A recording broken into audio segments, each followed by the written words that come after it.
لو انت من عشاق الاندرويد والفتره الاخيره عايز تغير موبايلك والبادجت بتاعتك تحت ال 2000 ريال، فانا النهارده جايب لك موبايل حلو جدا يعتبر فلاج شيب كيلر، وهو الاونر 90 5G. اول حاجه تصميم عصري في منتهى الشياكه.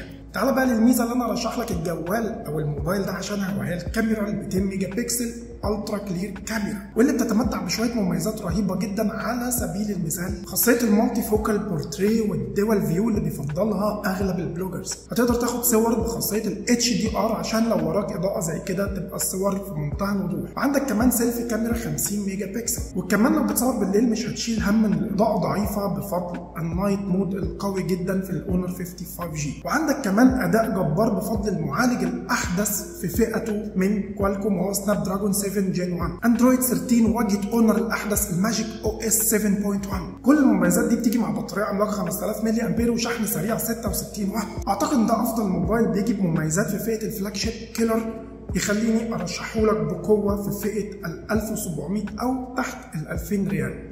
سلام.